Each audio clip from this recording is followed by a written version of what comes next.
बचपन से शहर में रहने वाला मनोज इस साल होली की छुट्टियों में अपने गांव दुर्गापुर वापस आता है, जहां उसे देख पूरा गांव खुशी से झूम उठता है। जब गया था तब इतना सा था और अब देखो कितना बड़ा हो गया है।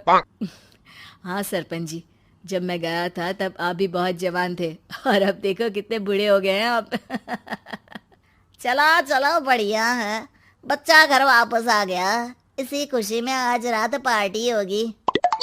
क्या बात है, गांव में भी पार्टियां होने लगी। वैसे अगर पार्टी की बात है तो आज क्यों सीधा होली पार्टी करते हैं। होली पार्टी की बात सुन चहल पहल में अचानक सन्नाटा छा जाता है, जिसे देख मनोज को कुछ अजीब लगता है। लेकिन तभी सरपंच बात पलट देता है। अब बहुत देर हो गई, चलो सब अपने घर चलो, पार्टी के बारे में कल सोचेंगे। मनोज भी मम्मी पापा के साथ घर आ जाता है, पर होली पार्टी और उस पर पूरे गांव की खामोशी वाली बात अभी तक उसके जहन से निकलती नहीं।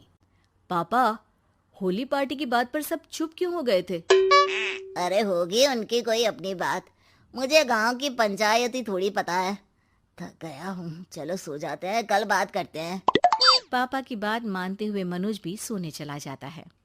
आज तो छुपा लिया, लेकिन हफ्ते बाद जब होली का दिन आएगा तब इसे कैसे रोकोगे?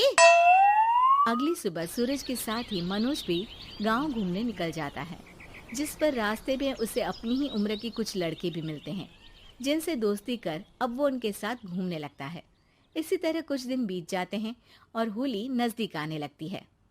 दोस्तों, होली में 4 दिन ही बचे हैं, पर गांव में उसकी कोई तैयारियां क्यों नहीं दिख रही? क्योंकि यहाँ होली नहीं मनाई जाती। अरे पर ऐसा क्यों?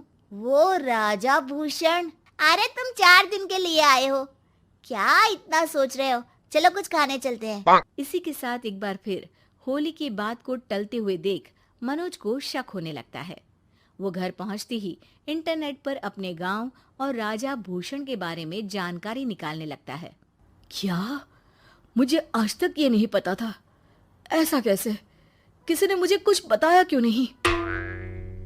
सारी जानकारी लेने के बाद मनोज गांव वालों या अपने मम्मी पापा से कुछ पूछे बिना खुद ही उसकी सच्चाई के बारे में छानबीन करने लगता है, जिसके चलते वो राजा भूषण की हवेली में पहुंचता है। वाह, क्या हवेली है यार! पर क्या यहाँ सच में कोई भूत है? हेलो भूत जी, कोई है क्या? हम इस साल गांव में होली सेलिब्रेट कर रहे हैं, क्या आप उस पर थोड़ा इंटरव्यू देंगे? मनोज के ऐसा बोलते ही गांव में तूफान उठ जाता है और हवेली में रखी सारी चीजें हिलने लगती है। एक अदृश्य शक्ति मनोज को धक्का देकर हवेली से बाहर निकाल दरवाजा बंद कर लेती है। ये सब देख मनोज हैरान रह जाता है। क्या अभी मुझे हवा ने धक्का देकर बाहर निकाल दिया? मेरे होते हुए इस गांव में कभी होली नहीं मन सकती, इसलिए दोबारा ऐसी कोशिश भी मत करना, अंजाम बुरा होगा। आवाज सुन मनोज हैरानी से इधर उधर देखने लगता है, पर उसे कोई दिखाई नहीं देता। वो गांव वापस आ जाता है, जहां तूफान की वजह से सब कुछ तहस महस हो चुका होता है। आखिर ये तूफान आया कैसे? ना ऐसा कोई मौसम था और ना ही हमने होली का त्योहार मनाने की बात की थी। सरपंच की बात पर कोई रिएक्शन दिए बिना मनोज चुपचाप अपने घर चला जाता है। इस तरह देखते ही देखते होली का दिन भी आ जाता है और मनोज रंग लेकर गांव में निकल जाता है, लेकिन गांव पूरी तरह खाली होता है। अरे त्योहार का दिन है, धूमधाम की जगह मातम क्यों मनाया हुआ है? मनोज की आवाज सुन सब अपने घर की खिड़कियां खोल के घर के अंदर से ही उसे वापस जाने के लिए कहने लगते हैं, पर वो किसी की नहीं सुनता। तुझे पहले भी समझाया था, अगर होली खेलने की कोशिश भी की तो अच्छा नहीं होगा। अरे बात मान लो बेटा, तुम्हें सच नहीं पता। मुझे सब पता है। सालों पहले इस राजा ने एक अंधविश्वास फैलाया और आप लोग आज तक उसे मानते आ रहे हो। अरे बेटा, जब तुम पैदा भी नहीं हुए थे उससे भी बहुत पहले से इस गांव पर होली का श्राप है। अगर गांव में होली का त्योहार मनाया जाता है तो प्रलय आना पक्की बात होती है। राजा भूषण इस सब में नहीं मानते थे और त्योहार मनाने लगे। जिसके चलते होली वाले ही दिन पहले उनके बेटे की और फिर उनकी मृत्यु हो गई।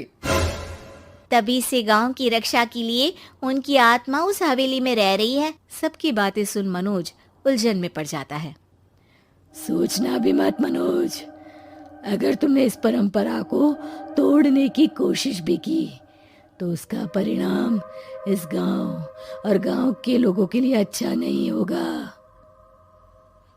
मुझे भी यकीन नहीं हो रहा कि आप लोग एक बेतुकी बात को मानकर सालों से रंगों के त्योहार को मातम की तरह मनाते आ रहे हो। मनोज किसी की कोई बात ना मानते हुए पूरे गांव में रंग बिखेर देता है, जिसके तुरंत बाद वहां तूफान के साथ बिजलियां गरजने लगती है। अचानक मौसम में ऐसा बदलाव देख जहां मनोज कंफ्यूजन में आ जाता है, वहीं गांव वाले डर से सहम जाते हैं।